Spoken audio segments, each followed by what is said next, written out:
My father was, he is on the left here, my father was officer of the General Staff of the Soviet Army. He was inspector of land forces, Soviet troops stationed in countries like Mongolia, Cuba, East European countries. This is the picture taken at the entrance of my Institute of Oriental Languages. It's a part of Moscow State University. As every Soviet student, I was, quote-unquote, volunteering for harvesting grain in Kazakhstan. By the end of my training in school, I was recruited by the KGB. This picture was taken on that day, and you can see again how happy it feels to be recruited by the KGB. Pay special attention to number of bottles on the table. One of my functions was to keep foreign guests permanently intoxicated the moment they land at Moscow airport. In 1967, the KGB attached me to this magazine, Look magazine. A group of 12 people arrived to USSR from the United States to cover the 50th anniversary of October Socialist Revolution in my country. From the first page to the last page, it was a package of lies.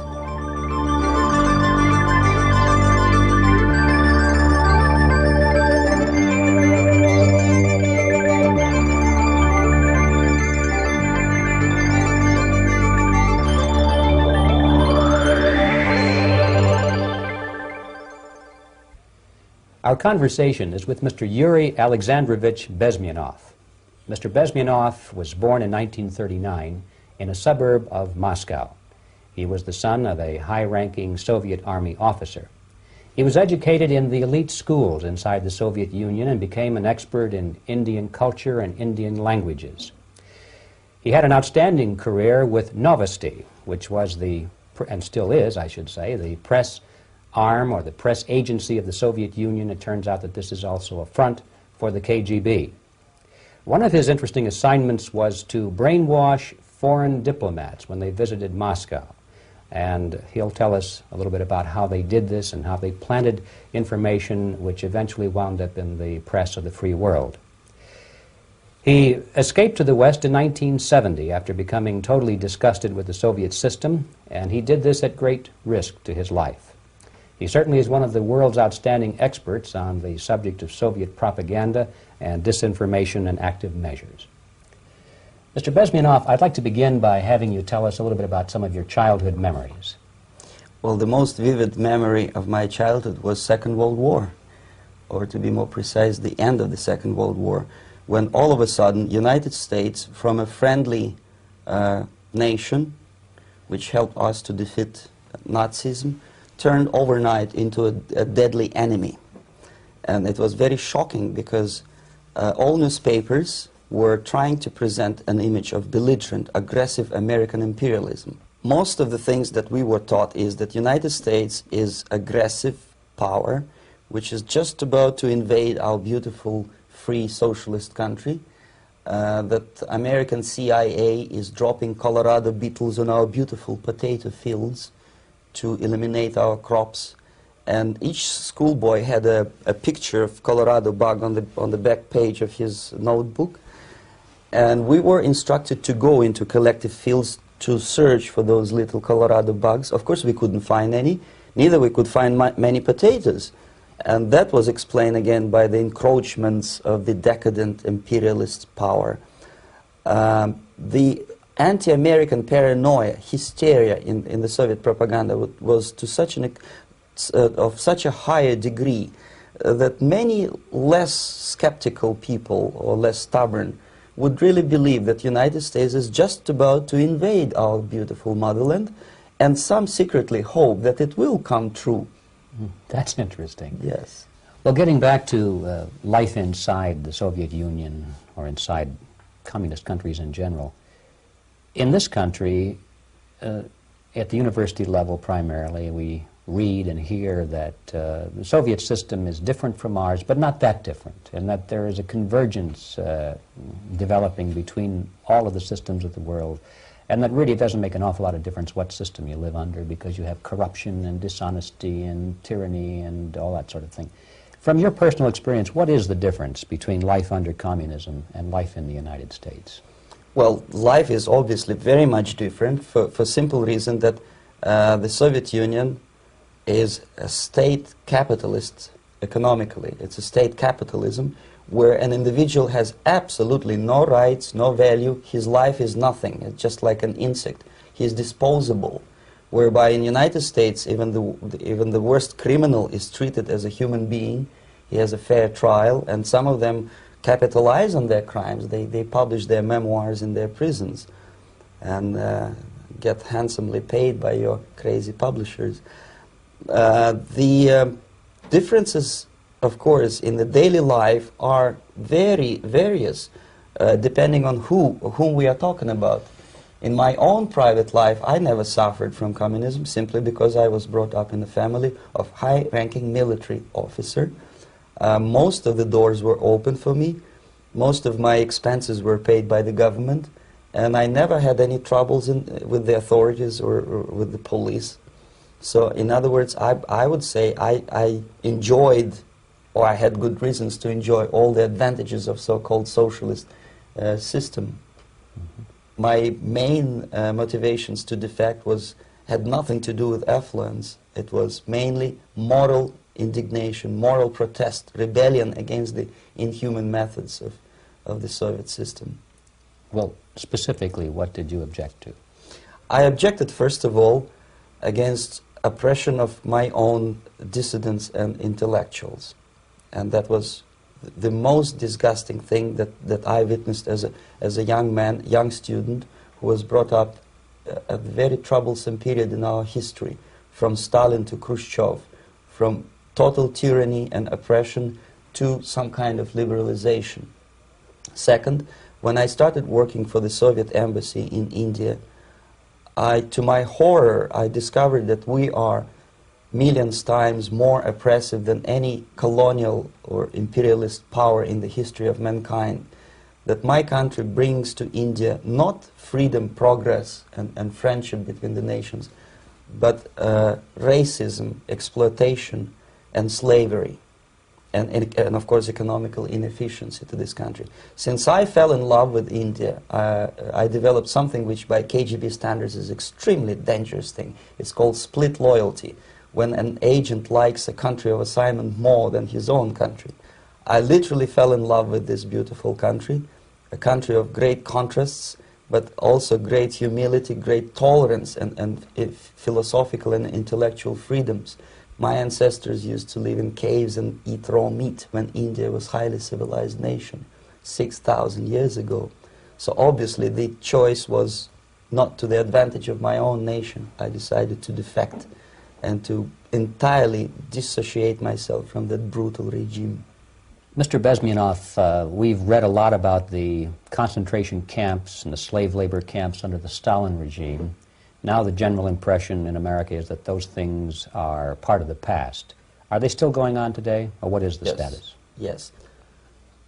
There is no qualitative change in the Soviet concentration camp system. There are changes in numbers of prisoners. Again, this is unreliable Soviet statistics. We don't know how many political prisoners are there in the Soviet concentration camps.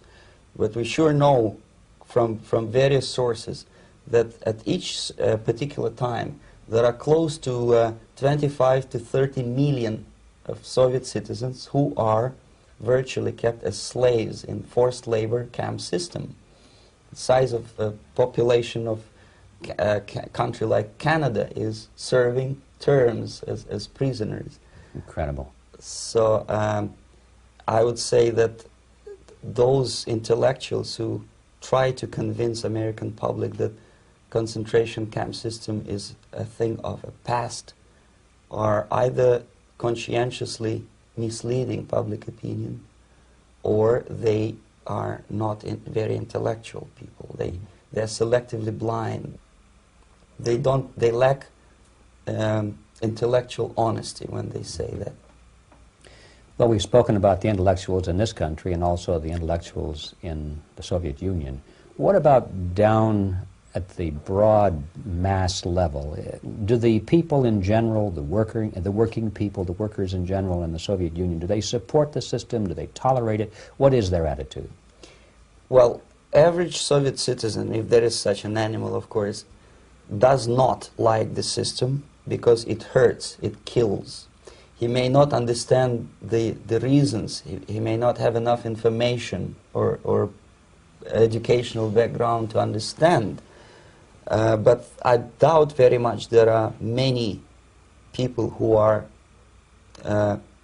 conscientiously supporting the Soviet system. There are not such people in USSR. Even those who have all the reasons to enjoy socialism, people like myself, who were a member of journalistic elite, they also hate system for different reasons, though. Not because they lack material affluence, but because they are unfree to think, they're in constant fear, duplicity, split personality. And this is the greatest tragedy for my nation. Well, what do you think are the chances of the people actually overcoming their system or replacing it?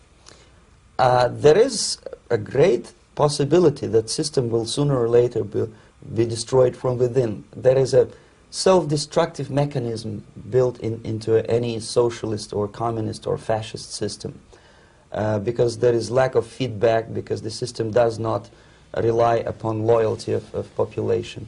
But until this Soviet junta is being supported by the Western so-called imperialists, that is, multinational companies, establishments, governments, and, let's face it, intellectuals, so-called academia in the United States is famous for supporting the Soviet system.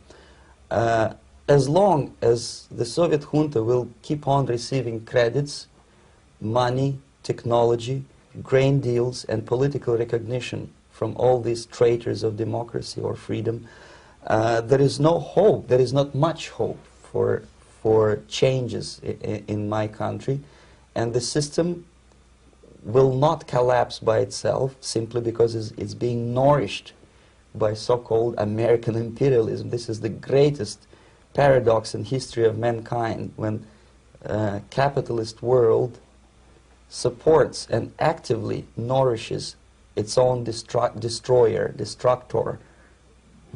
I think you're trying to tell us something in this country. Mm-hmm.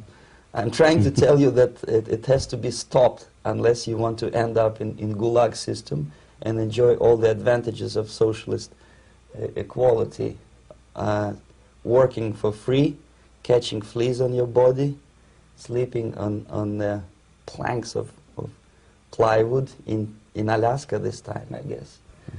That's where Americans will belong, unless they will wake up, of course, and force their government to stop aiding Soviet fascism. Mm-hmm. Well, you told us a moment ago why you left the system. I'd like to hear the details of how you did it. It must have been a very dangerous thing. It was not so dangerous, it was crazy. First of all, because defecting in India is virtually impossible, thanks to very strong pressure from the Soviet government. Excuse me, you were in India on assignment at that time? Yes, I was working for the Soviet embassy in New Delhi as a press officer. Mm-hmm.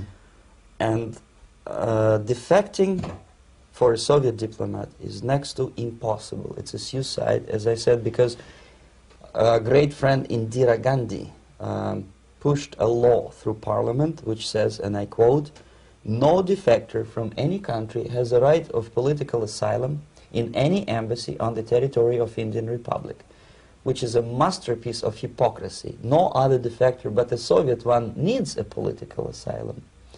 So, knowing that perfectly well, I planned a craziest possible way to defect. I studied counterculture in India. There were thousands of young American boys and girls with no shoes, long hair, smoking hash and marijuana, studying sometimes Indian philosophy, sometimes simply pretending that they studied.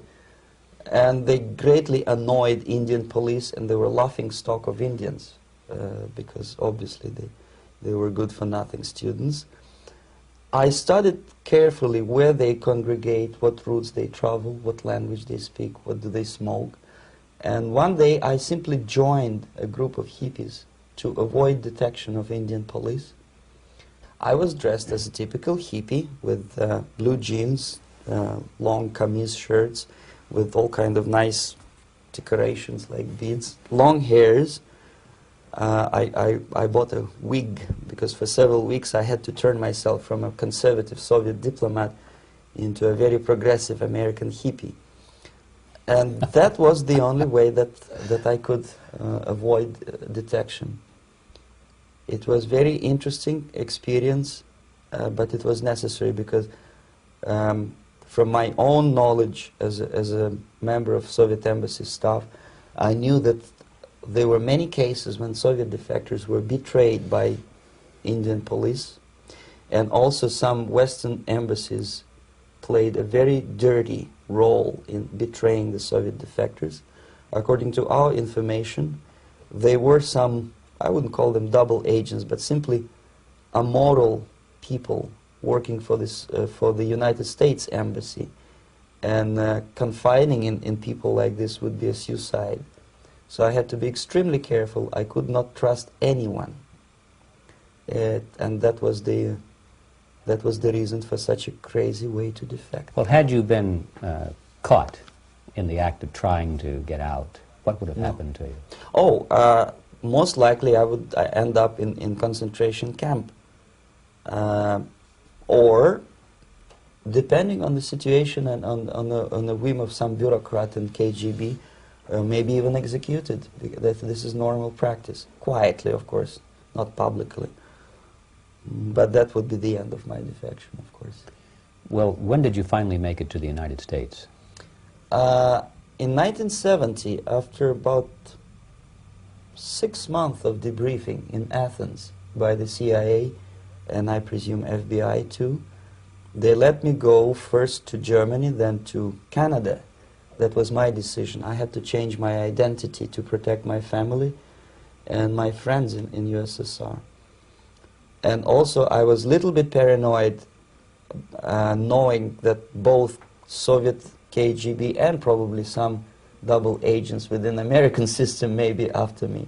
So I wanted to settle down as far away as possible.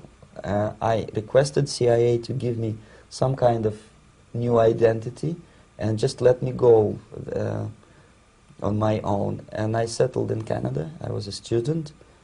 I changed many professions, from farm help and laundry truck driver to language instructor and broadcaster for Canadian Broadcasting Corporations in Montreal.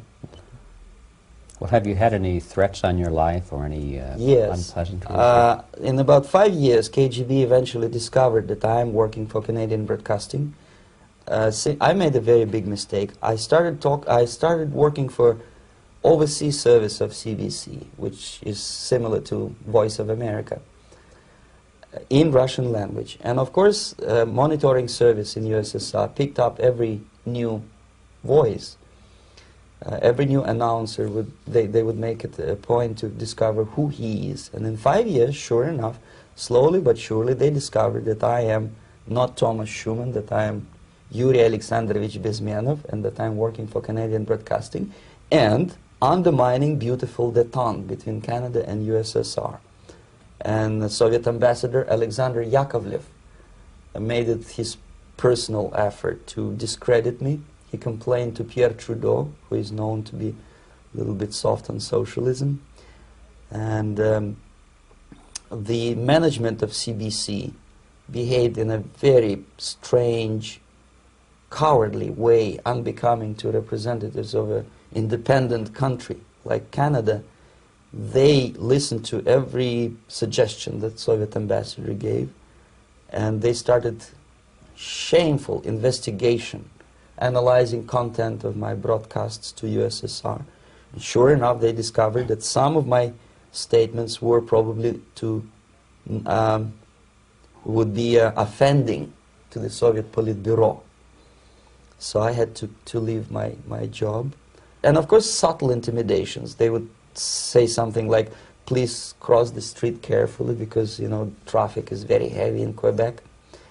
And fortunately, I know about the psychology and the logic of activity of the KGB, and I never allowed myself to be intimidated. This is the worst thing. This is what they expect a person, a defector, to be intimidated. Once they spot that you are scared, they keep on developing that line And then eventually you either have to give up entirely and work for them, or they neutralize you. They would definitely stop all kind of political activity, which they failed to do in my case, because I was stubbornly working for the Canadian Broadcasting. And in response to their intimidations, I said that, look, this is a free country, and I am as free as you are. And I also can drive very fast. And gun control is not yet established in Canada, so I had a couple of good shotguns in my basement. So welcome to visit me someday with your Kalashnikov's machine guns.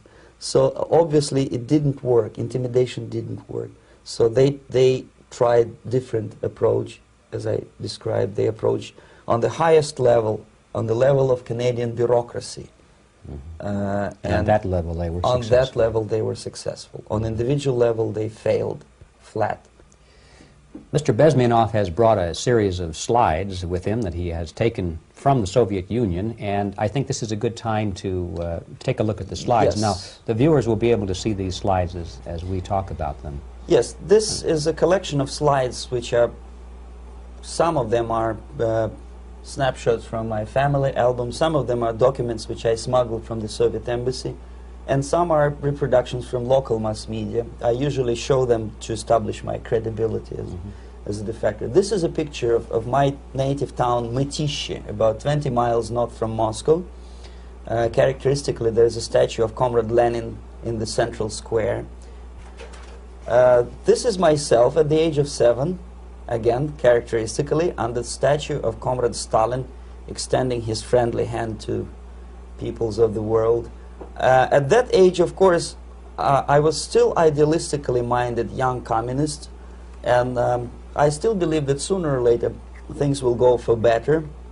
But I realized that the system stinks, that something is fishy, and that ideology is fake, and the propaganda about advanced Soviet agriculture simply didn't meet the criteria of reality. If they talk about abundance of food and there is none in the stores, there must be something wrong. My father was, he is on the left here, my father was officer of the General Staff of the Soviet Army. He was inspector of land forces, Soviet troops stationed in countries like Mongolia, Cuba, East European countries. Were he alive today, most likely he would be inspecting Soviet troops in Nicaragua, Angola, and many other parts of the world. Fortunately, he died, and he didn't see the disgrace, because deep inside he was a Russian patriot. He didn't like the idea of expanding Soviet military might, especially in the areas where we were not welcomed at all. Unlike many other military officers, he was reporting directly to the Minister of Defense, bypassing KGB and diplomatic service. In other words, he was a trusted military professional. And my impression that this type of people are much less hawkish and adventuristic than party bureaucrats in Kremlin.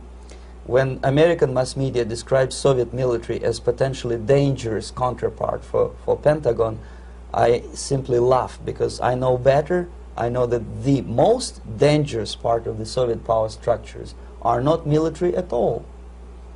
Most likely, if they come to power in my country, they'll be more sensible negotiators for nuclear disarmament and withdrawal of the Soviet troops from many parts of the world. But if someone from the party structure or the KGB structure were to give the orders for a military intervention, they have to obey, they would follow, because they are professional military. But you see, the triangle of power and hate in USSR is the party at the top, the party elite, the oligarchy of the party, then the military and the KGB at the bottom.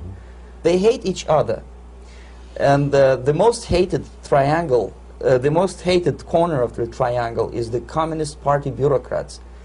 They are the most adventuristic, senile megalomaniacs. They can start war, I wouldn't be surprised. Not the military. They know what war is. Yes. At least my father did.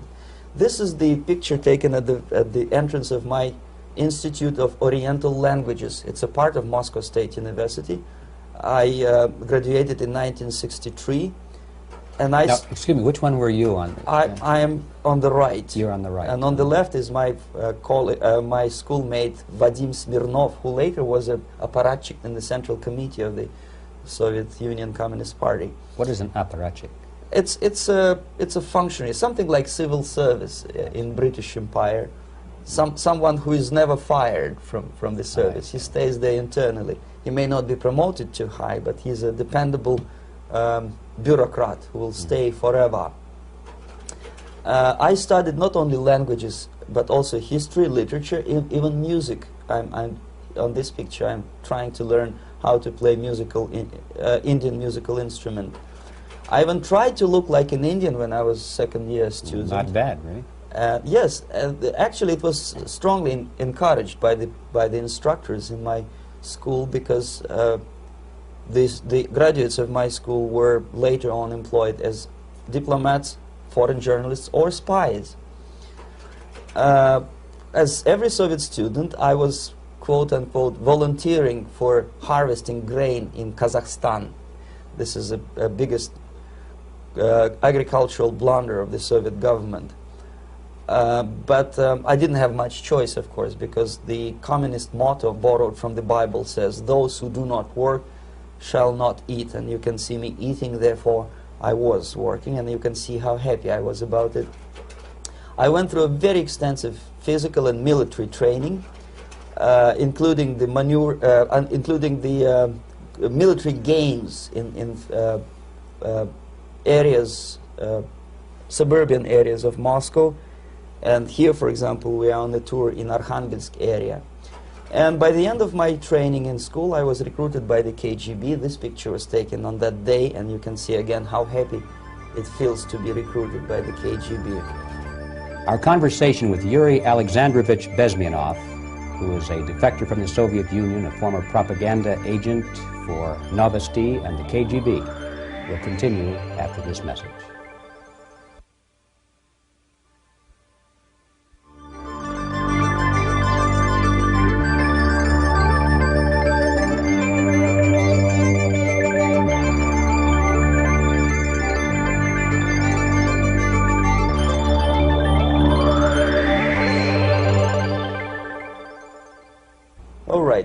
As every student in USSR, I went through very extensive physical and military training and civil defense training too. Unlike in the United States, where civil defense is virtually non-existent, zero. In USSR, every student, whatever his major subject, has to go through very extensive 4-year military and civil defense training. You can see me here with a group of students during one of the war games near Moscow. The main idea, of course, is to prepare a huge reserve army of the USSR. Each student has to graduate as a junior lieutenant. In my case, it was administrative and military intelligence service. My first assignment was to India as a translator with the Soviet Economical Aid Group, building refinery complexes in Bihar state and Gujarat state. At that time, I was still naively, idealistically believing that what I was doing contributes to the understanding and cooperation between the nations. It took me quite a number of years to realize that what we were bringing to India was a new type of colonialism, 1,000 times more oppressive and exploitative than any colonialism or imperialism in history of mankind. But at that time, I was still hoping that, well, maybe it's not that bad, could be worse, and things may go for better. And I even tried to implement the beautiful Marxist motto, "Proletarians of all the countries unite." I tried to unite with a nice Indian girl, and I was fascinated by Indian culture, by the family life in this country. But obviously, Communist Party had different plans for my genes, so I had to marry this beautiful Russian girl. In the span of my career, I married 3 times. Most of these marriages were marriages of convenience, on advice from the Department of Personnel. This is normal practice in USSR. When a Soviet citizen is assigned to a foreign job, he has to be married, either to keep family in USSR as hostages, or, if it's a convenience marriage like mine, so that the husband and wife are virtually informers on each other to prevent defection or contamination by decadent imperialist or capitalist ideas. In my case, I hated that girl so much that the moment I landed in Moscow, we were divorced, and I married later, second time. By the end of my first assignment in India, I was promoted to the position of public relation officer. You can see me here translating a speech by a Soviet boss.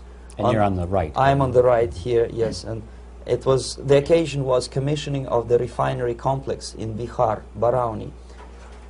Back in Moscow, I was immediately recruited by Novosti Press Agency, which is a propaganda and ideological subversion front for the KGB. 75% of the members of the Novosti are commissioned officers of the KGB. The other 25 are, like myself, co-opted agents who are assigned to specific operations. In this particular case, you can see me talking to students of Lumumba Friendship University in Moscow. This is a huge school under the direct control of the KGB and Central Committee, where future leaders of the so-called national liberation movements are being educated and selected carefully. And some of them have absolutely, this, for example, is a group of students from Lumumba. They don't look like students at all. They look more like military, and that's exactly what they were. They were dispatched back to their countries to be leaders of the so-called national liberation movements, or to be translated into normal human language, leaders of international terrorist groups. Another area of activity when I was working for the Novosti was to accompany groups of so-called progressive intellectuals, writers, journalists, publishers, teachers, professors of colleges. You can see me here in Kremlin. I'm second on the left, with a group of Pakistani and Indian intellectuals. Most of them pretended they don't understand that we are actually working on behalf of the Soviet government and the KGB. They pretended that they are actually being guests, VIP intellectuals, that they are treated according to their merits and their intellectual abilities. For us, they were just a bunch of political prostitutes to be taken advantage for various propaganda operations. Therefore, you can see perfectly well the senior colleague of mine on the left doesn't really have that much respect on his face, and myself with a very skeptical smile, typical KGB sarcastic smile, anticipating another victim of ideological brainwashing. This is how a typical conference in Novosti headquarters in Moscow looked like. Sitting in the middle is Boris Burkov, the then director of Novosti Press Agency, high-ranking party bureaucrat in the Department of Propaganda. I am standing next to a famous Indian poet, Sumitranandan Pant. He was famous because he was an author. He was the author of a famous poem titled Rhapsody to Lenin. That's why he was invited to USSR, and everything was paid by the Soviet government. Pay special attention to number of bottles on the table. This is one of the ways to kill the awareness or curiosity of foreign journalists. One of my functions was to keep foreign guests permanently intoxicated the moment they land at Moscow airport. I had to take them to the VIP lounge and toast to friendship and understanding between the nations of the world. Glass of vodka, then a second glass of vodka. And in no time, my guests would be feeling very happy.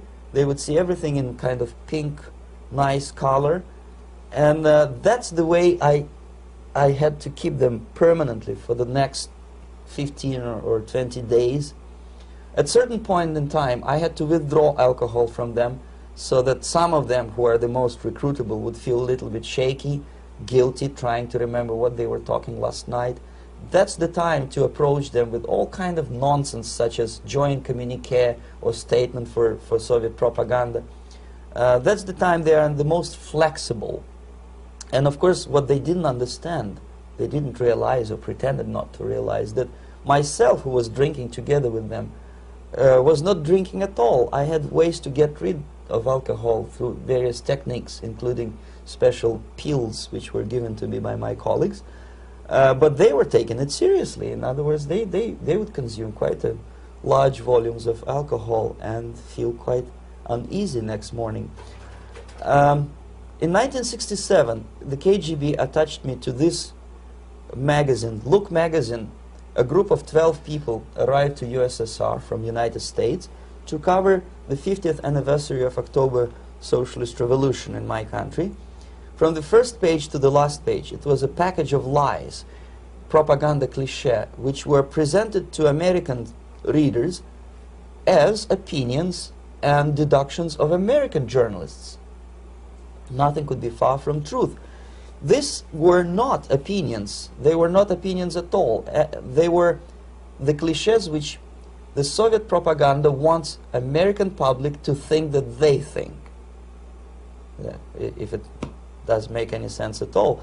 It sure does, because from the viewpoint of the Soviet propaganda, although there are some subtle criticism of the Soviet system, the basic message is that Russia today is a nice, functioning, efficient system supported by majority of population.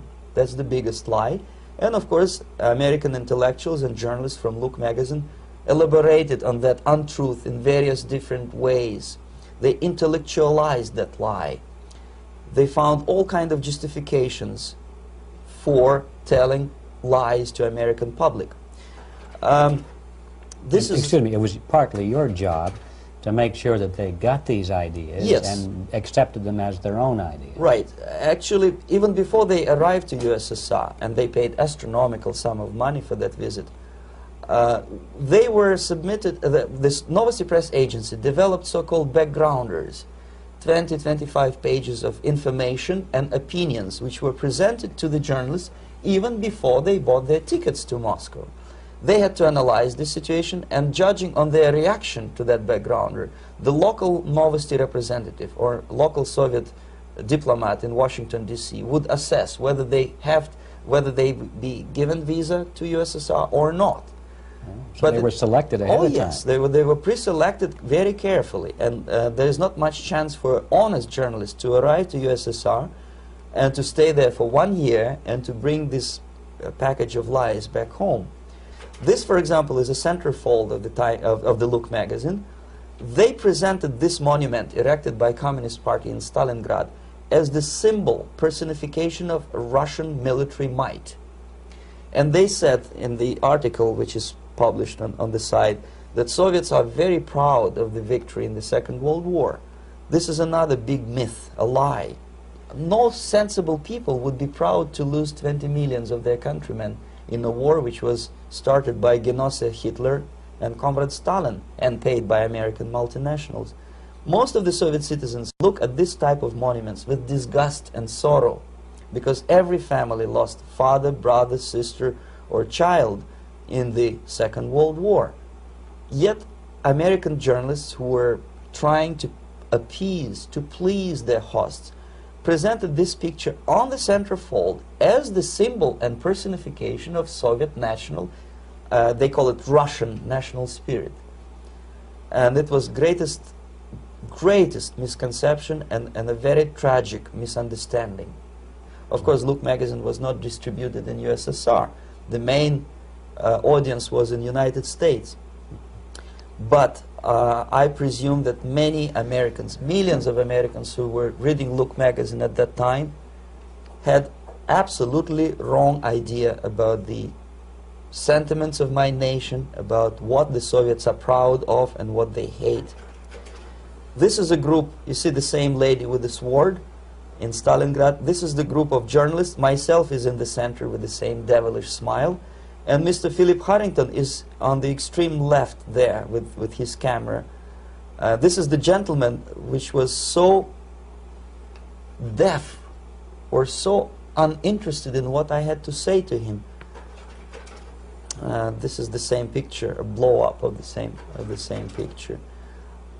Many guests from various countries, in this particular case from Asia and Africa, were taken by me as a Novosti Press Agency employee for a tour across Siberia, for example. We would show them typical kindergarten, you see. Nothing special by American standards. Just nice children sitting, eating their breakfast or lunch. What they could not understand, or they pretended not to understand, that this is an exemplary kindergarten. This is not the kindergarten for average person or average family in USSR. And we maintain that illusion in their minds. You can see myself under the red spot in the middle there, with the same business-like expression. I'm doing my job. That's what I'm assigned to do, and that's what I was paid to do. But deep inside, I still hope that at least some of these useful idiots would understand that what they are looking at has nothing to do with the level of affluence in my nation. This is a better picture which reflects the true spirit of the Soviet childhood. This picture was printed in a Canadian government publication by mistake. In the middle, you can see children playing on a small courtyard, and the caption goes, "This is a typical kindergarten in Siberia." What these idiots didn't understand, that it is not kindergarten at all. It is a prison for children of political prisoners. But there was not a single mentioning that what they were visiting actually was an area of concentration camps. And the job of people like myself to help them to not to notice that they are actually talking to prisoners. Most of the children were dressed, especially on the occasion of the foreigners' visit. Of course, there were no corpses on the ground. There were no machine gun guards. And well, it looks not very pleasant, as you see. It looks dull, but obviously it does not create an impression that this is actually a prison. Well, did any of the journalists have the curiosity to ask about prisons and that kind of thing? Yes. They were in Siberia. This is what you associate. Yes, some of them asked questions, and naturally we would give them, for the stupid question, we give them stupid answer. No, there are no prisons in Siberia. No, most of the people who you see are free citizens of USSR. They are very happy to be here, and they are contributing to the glory of the socialist system. Some of them pretended that they believe what I was telling them, and most of them, we may discuss it later, what are the motivations of these people? Why would they stubbornly bring lies to their own population through their own mass media? I have various answers to this. There is not a single explanation. It's a complex of explanations. It's fear, pure biological fear. They understand that they are on the territory of an enemy state, a police state. And just to save their rotten skins and their miserable jobs, their affluence back home, they would prefer to tell a lie than to ask truthful questions and report truthful information. Second, most of these schmucks were afraid to lose their jobs, because obviously if you tell truth about my country, you will not last long as a correspondent of New York Times or Los Angeles Times. They will fire you. What kind of correspondent are you? You obviously cannot find common language with Russians if they kick you out in 24 hours.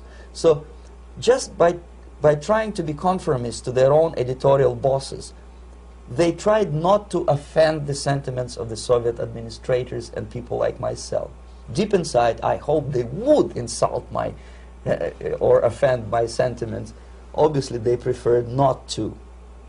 Another reason, I refuse to believe it, but obviously there is another reason.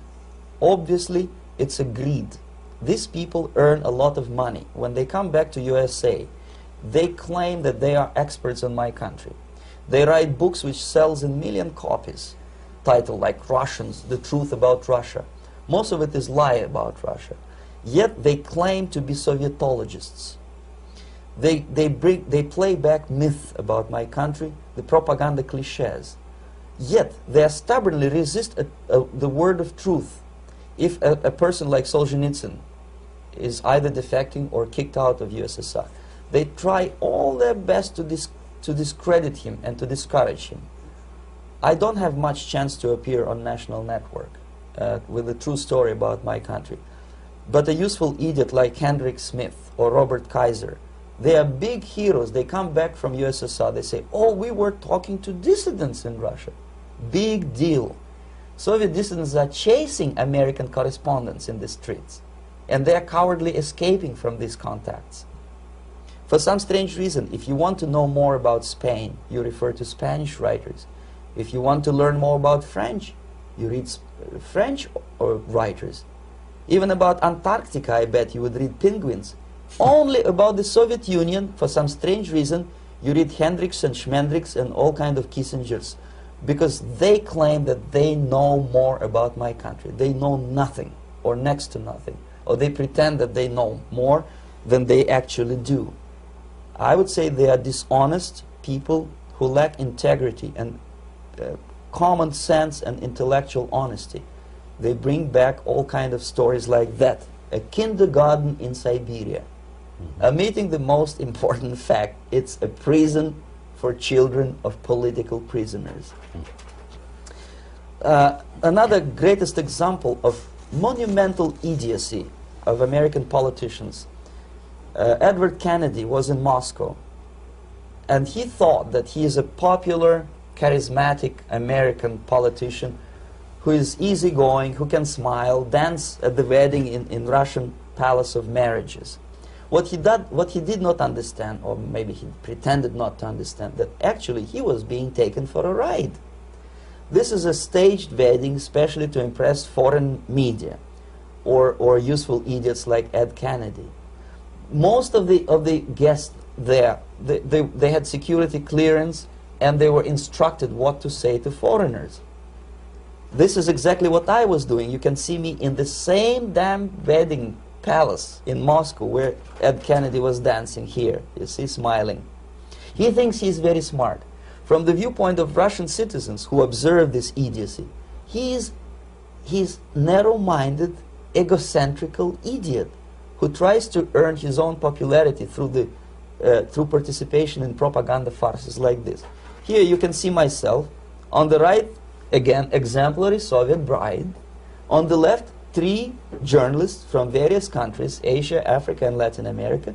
Obviously, they enjoying the situation. They will go back home and write the reports. We were present on a regular Soviet wedding.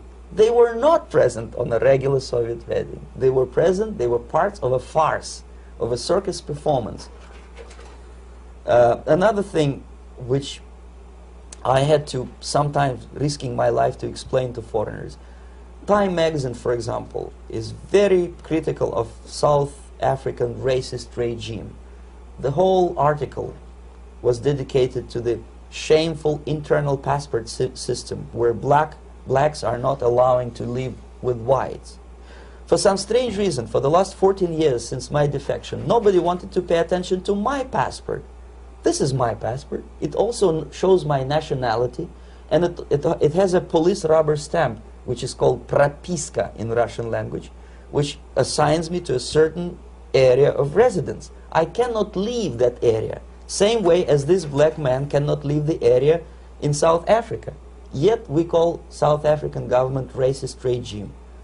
Not a single Jane Schmonda or Fonda is brave enough, courageous enough to come to media and say, look, this is what happens in USSR. I send a copy of my passport to many American liberals and civil rights defenders and all the other useful idiots. They never bothered to answer me back. This shows what kind of integrity, what kind of honesty these people are. They're a bunch of hypocrites because they don't want to recognize a good example of racism in my country. This is the first stage of befriending a professor. You can see myself on the left with the same James Bond smile. On the right is my KGB supervisor, Comrade Leonid Mitrokhin, and in the middle a professor of political science in Delhi University. The next stage would be to invite him to a gathering of Indo-Soviet Friendship Society. There he is sitting next to his wife before he is being sent to USSR for free trip. Everything is paid by the Soviet government. He was made to believe that he is invited to USSR because he is a talented, sober-thinking intellectual. Absolutely false. He is invited because he is a useful idiot, because he would agree and subscribe to most of the Soviet propaganda cliché. And when he is coming back to his own country, he is going for years and years to teach the beauties of Soviet socialism to newer and newer generations of his students, thus promoting the Soviet propaganda line. The KGB was even curious about this gentleman. It may look innocent. Maharishi Mahesh Yogi, a great spiritual leader, or maybe a great charlatan and crook, depending on from which side you are looking at him. Beatles were trained at his ashram in Hardwar in India how to meditate. Mia Farrow and other useful idiots from Hollywood visited his school, and they returned back to United States absolutely zonked out of their minds with marijuana, hashish, and crazy ideas of meditation. To meditate, in other words, to isolate oneself from the current social and political issues of your own country. To get into your own bubble, to forget about troubles of the world. Obviously, KGB was very fascinated with such a beautiful school, such a brainwashing center for stupid Americans. I was dispatched by the KGB to check what kind of VIP Americans attend this school. That's you on the left. Yes, I'm on the left. I was trying to get enrolled in that school. Unfortunately, the Maharishi Mahesh Yogi asked too much. He wanted $500 American for enrollment.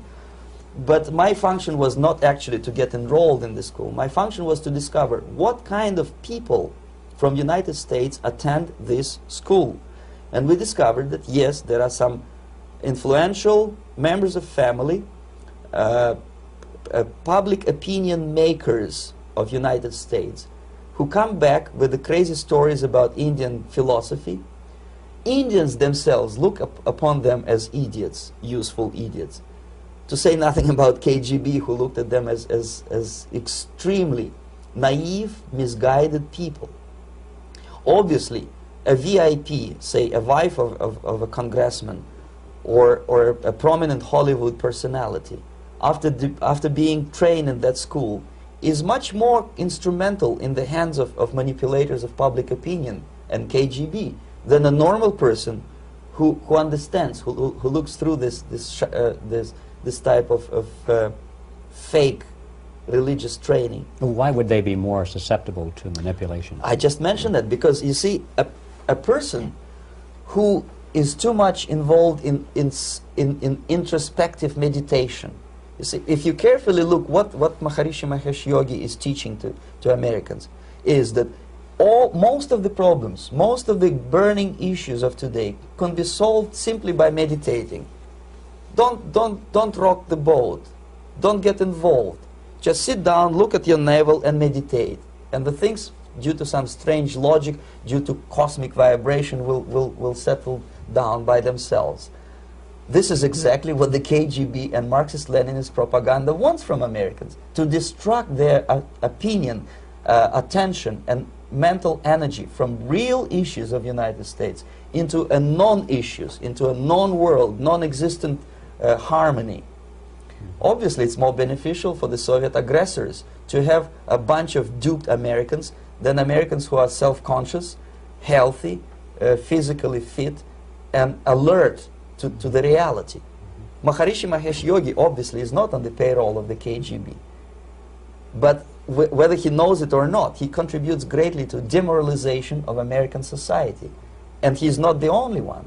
There are hundreds of those gurus who come to your country to capitalize on naivete and stupidity of Americans. It's a fashion. It's a fashion to meditate. It's a fashion not to be involved. So obviously, you can see that if KGB were that curious, if they paid my trip to Hardwar, if they assigned me to that strange job, obviously they were very much fascinated. They were convinced that that type of brainwashing is very efficient and instrumental in demoralization of the United States. Our conversation with Yuri Alexandrovich Bezmenov, who is a defector from the Soviet Union, a former propaganda agent for Novosti and the KGB, will continue after this message.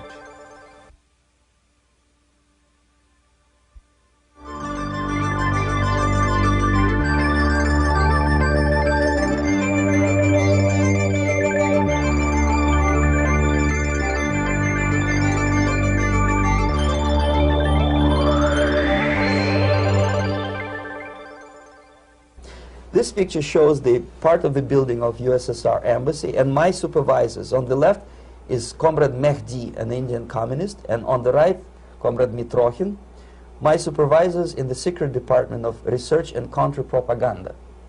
It has nothing to do with either research or counter-propaganda.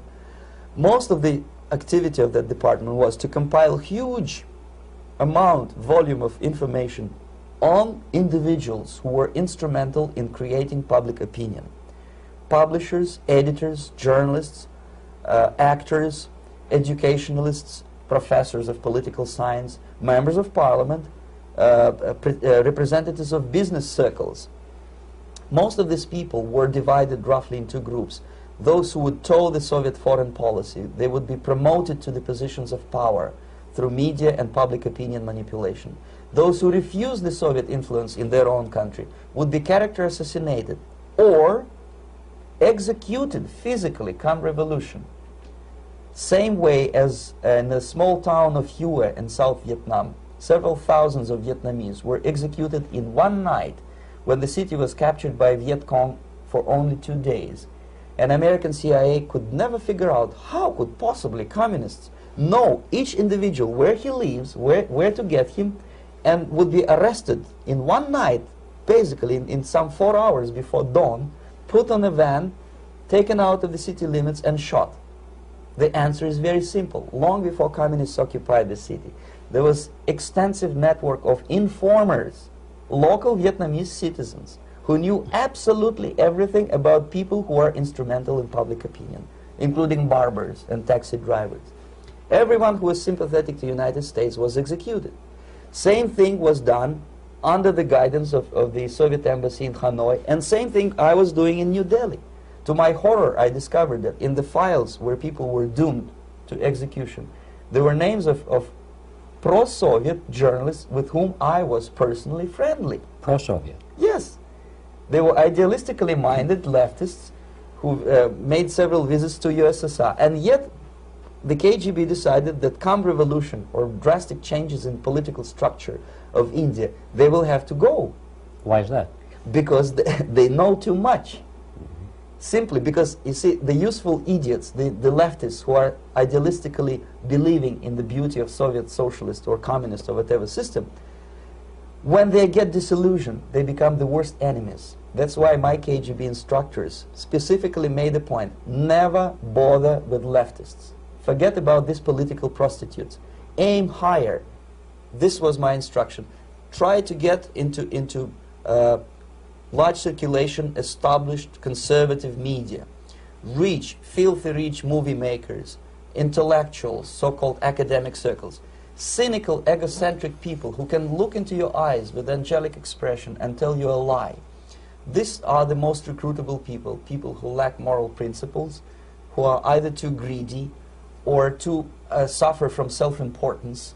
They feel that they matter a lot.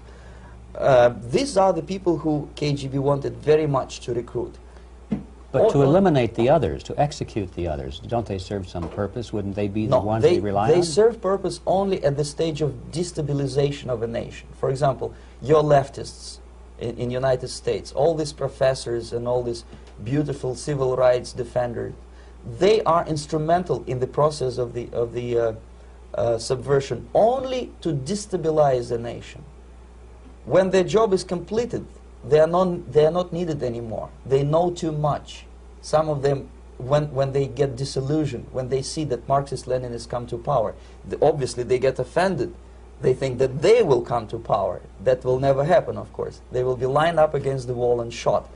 But they may turn into the most bitter enemies of Marxist-Leninists when they come to power. And that's what happened in Nicaragua. You remember most of these former Marxist-Leninists were either put to prison or one of them split, and now he's working against Sandinistas. It happened in Grenada when Maurice Bishop was already a Marxist. He was executed by a new Marxist who was more Marxist than this Marxist.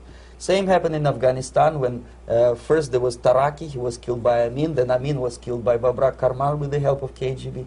Same happened in Bangladesh when Mujibur Rahman, very pro-Soviet leftist, was assassinated by his own Marxist-Leninist military comrades. It's the same pattern everywhere. The moment they serve their purpose, all the useful idiots are either be executed entirely, all the idealistically minded Marxists, or exiled, or put in prisons, like in Cuba. Many former Marxists are in Cuba, in prison. So most of the Indians who were cooperating with the Soviets, especially with our Department of Information of the USSR Embassy, were listed for execution. And when I discovered that fact, of course I was sick. I was mentally and physically sick. I thought that I'm going to explode one day during the briefing at the ambassador's office. I would stand up and say something that we are basically a bunch of murderers. That's what we are. It has nothing to do with friendship and understanding between the nation and blah, blah, blah. We are murderers. We behave as a bunch of thugs in a country which is hospitable to us, a country which with ancient traditions. But I did not defect. I tried to get the message across. To my horror, nobody wanted even to listen, least of all to believe what I had to say. And I tried all kinds of tricks. I would leak information through letters or lost documents or something like that. And still I got no message. The message was not published, even in the conservative mass media of India. The immediate impulse to defect was Bangladesh crisis, which was described by American correspondents as Islamic grassroots revolution, which is absolute baloney. There was nothing to do with Islam, and there was no grassroots revolution. Actually, there are no grassroots revolutions, period. Any revolution is a byproduct of a highly organized group of conscientious and professional organizers, but has nothing to do with grassroots.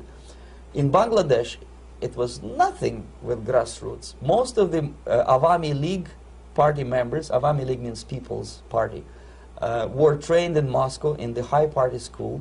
Most of the Mukti Fauj leaders, Mukti Fauj in Bengali means People's Army, same as SWAPO and all kind of liberation armies all over the world, the same bunch of useful idiots. They were trained at Lumumba University and various centers of the KGB in Simferopol, in Crimea, and in Tashkent. So when I saw that Indian territory is being used as a jumping board to destroy East Pakistan, I saw myself thousands of so-called students traveling through India to East Pakistan, through the territory of India, and Indian government pretended not to see what's going on. They knew perfectly well, the Indian police knew it, the intelligence department of the Indian government knew it, the KGB of course knew it, and the CIA knew it. That was most infuriating, because when I defected and I explained to the CIA debriefers they should watch out because East Pakistan is going to erupt any moment, they said I was reading too many James Bond novels. Anyway, so East Pakistan was doomed. One of my colleagues in the Soviet consulate in Calcutta, when he was dead drunk, he ventured into the basement to relieve himself, and he found big boxes which said printed matter to Dhaka University. Dhaka is the capital of East Pakistan. And since he was drunk and curious, he opened one of the boxes and he discovered not printed matter. He discovered Kalashnikov guns and ammunition in there. Anyway, it's a long story. When I saw the preparations for the invasion into East Pakistan, obviously I wanted to defect immediately. The only thing I couldn't at that time make up my mind when and where and how. One of the reasons, of course, you see, I was in love with India. I mentioned it before. I spoke the languages. I socialized with people. And I understood that I had to act fast unless I want this beautiful country to be permanently and irreparably damaged by our presence. One of the reasons not to defect was, as you can see, I was living in relative affluence. Who the hell in a normal mind would defect and do what? To be abused by your media, to be called McCarthyist and fascist and paranoid, or to drive a taxi in New York City? What for? What the hell for should I defect? To be abused by Americans, to be insulted in exchange for my effort to bring the truthful information about impending danger of subversion. As you can see, I was living in quite a comfortable conditions next to swimming pool, where Indians were not allowed, by the way. I was highly paid expert in propaganda. I had my family. I was respected by my nation. My career was cloudless. The third reason, how to defect with the family. To defect with the baby and the wife would be virtual suicide, because according to law, that hypocritical law which I quoted before, the Indian police will have to hand me over back to the KGB, and that will be the end of my defection and probably my life. Again, I cannot smuggle my wife because she was not quite sure what I was doing. She was not that idealistically involved, and she was definitely not in the total picture of what I was doing for the KGB. She would be shocked if I you know, put her in my van and drive her to the American embassy or elsewhere. That would be a greatest danger. So again, I had to defect in such a way that my defection would look as simple disappearance. And there were many cases like that when the Soviet agents simply disappeared, either killed in action or, thanks to their curiosity and their close contacts with radicals, some of them were killed by the Marxists, by the way. It happened in many African countries when the Soviet KGB were killed by Africans themselves. Not because they hated Marxism-Leninism, but because they were simply trigger-happy bunch of unruly characters. If you give them a machine gun, they will shoot. And some of the Soviets obviously were not careful enough to protect themselves, and they got into embarrassing situations when they were shot at the crossfire between factions of so-called liberation movements. Anyway, so I decided, as I said, to study the counterculture. I decided this probably would be the best way to disappear.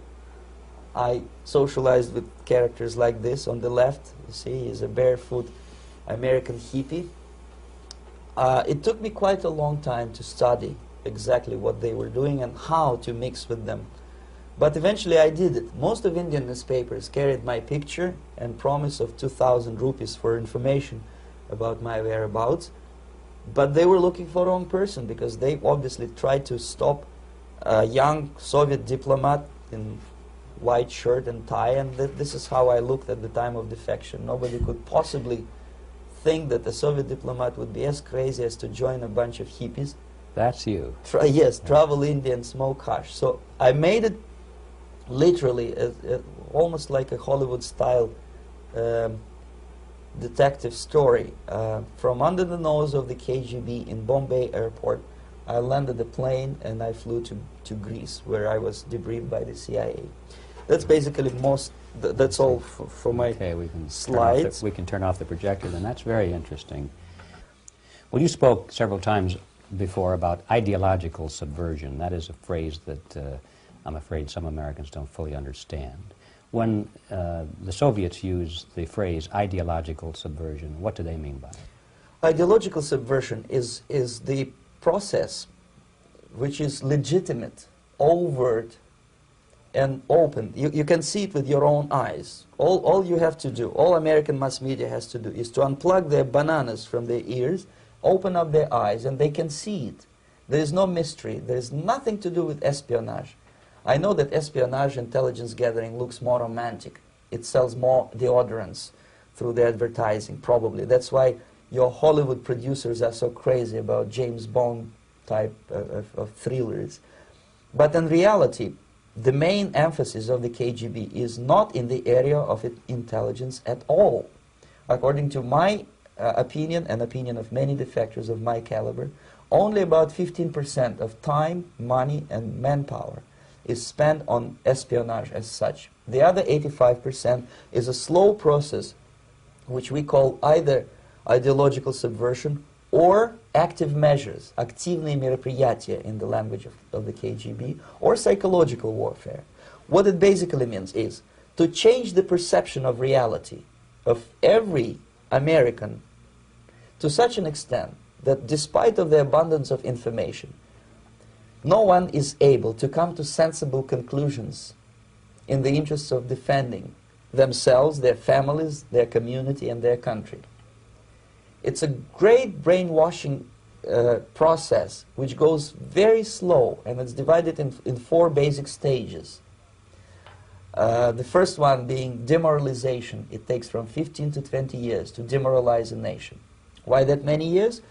Because this is the minimum number of years which requires to educate one generation of students in the country of your enemy, exposed to the ideology of the enemy. In other words, Marxism-Leninism ideology is being pumped into the soft heads of at least 3 generations of American students without being challenged or counterbalanced by the basic values of Americanism, American patriotism. The result you can see. Most of the people who graduated in the 60s, dropouts or half-baked intellectuals, are now occupying the positions of power in the government, civil service, business, mass media, educational system. You are stuck with them. You cannot get rid of them. They are contaminated. They are programmed to think and react to certain stimuli in a certain pattern. You cannot change their mind, even if you expose them to authentic information, even if you prove that white is white and black is black. You still cannot change the basic perception and the logic of behavior. In other words, these people, the process of demoralization is complete and irreversible. To get rid society of these people, you need another 20 or 15 years to educate a new generation of patriotically minded and common sense people who would be acting in favor and in the interests of United States society. And yet these people who've been programmed and, as you say, in place and Yes. who are favorable to an opening with the Soviet concept, these are the very people who would be marked for extermination in this country? Most of them, yes. Simply because the psychological shock when they will see in future what the beautiful society of equality and social justice means in practice, obviously they will revolt. They will be very unhappy, frustrated people. And the Marxist-Leninist regime does not tolerate these people. Obviously they will join the links of dissenters, dissidents. Yes. Unlike in present United States, there will be no place for dissent in future Marxist-Leninist America. Here you can get popular like Daniel Ellsberg and filthy rich like Jane Fonda for being dissident, for criticizing your Pentagon. In future, these people will be simply squashed like cockroaches. Nobody is going to pay them nothing for their beautiful, noble ideas of equality. This they don't understand, and it will be a greatest shock for them, of course. The demoralization process in the United States is basically completed already. For the last 25 years, actually it's overfulfilled, because demoralization now reaches such areas where previously not even Comrade Andropov and all his experts would even dream of such a tremendous success. Most of it is done by Americans to Americans, thanks to lack of moral standards. As I mentioned before, exposure to true information does not matter anymore. A person who was demoralized is unable to assess true information. The facts tell nothing to him. Even if I shower him with information, with authentic proof, with documents, with pictures, even if I take him by force to the Soviet Union and show him concentration camp, he will refuse to believe it until he is going to receive a kick in his fat bottom. When a military boot crashes his balls, then he will understand, but not before that. That's the tragic of the situation of demoralization. So basically America is stuck with demoralization, and unless, even if you start right now, here, this minute, you start educating new generation of Americans, it will still take you 15 to 20 years to turn the tide of ideological perception of reality back to normalcy and patriotism. The next stage is destabilization. This time, subverter does not care about your ideas and the patterns of your consumption. Whether you eat junk food and get fat and flabby, doesn't matter anymore. This time, and it takes only from 2 to 5 years to destabilize a nation, what matters is essentials: economy, foreign relations, defense systems. And you can see it quite clearly that in some areas, in such sensitive areas as defense and economy, the influence of Marxist-Leninist ideas in the United States is absolutely fantastic. I could never believe it 14 years ago when I landed in this part of the world, that the process will go that fast. The next stage, of course, is crisis. It may take only up to 6 weeks to bring a country to the verge of crisis. You can see it in Central America now. And after crisis, with a violent change of power, structure, and economy, you have so-called the period of normalization. It may last indefinitely. Normalization is a cynical expression borrowed from Soviet propaganda. When the Soviet tanks moved into Czechoslovakia in '68, Comrade Brezhnev said, "Now the situation in brotherly Czechoslovakia is normalized." This is what will happen in the United States if you allow all these schmucks to bring the country to crisis, to promise people all kind of goodies and the paradise on earth, to destabilize your economy, to eliminate the principle of free market competition, and to put a big brother government in Washington, D.C., with benevolent dictators like Walter Mondale, who will promise lots of things, never mind whether the promises are fulfillable or not. He will go to Moscow to kiss the bottoms of new generation of Soviet assassins, never mind. He will create false illusions that the situation is under control. Situation is not under control. Situation is disgustingly out of control. Most of the American politicians, media, and educational system trains another generation of people who think they are living at a peacetime. False. United States is in the state of war, undeclared total war against the basic principles and the foundations of this system. And the initiator of this war is not Comrade Andropov, of course. It's the system. However ridiculous it may sound, the world communist system or the world communist conspiracy, whether I scare some people or not, I don't give a hoot. If you are not scared by now, nothing can scare you. But you don't have to be paranoid about it. What actually happens now, that unlike myself, you have literally several years to live on unless the United States wake up. The time bomb is ticking. With every second, the disaster is coming closer and closer. Unlike myself, you will have nowhere to defect to, unless you want to live in Antarctica with penguins. This is it. This is the last country of freedom and possibility. Okay, so what do we do? What is your recommendation to the American people? Well,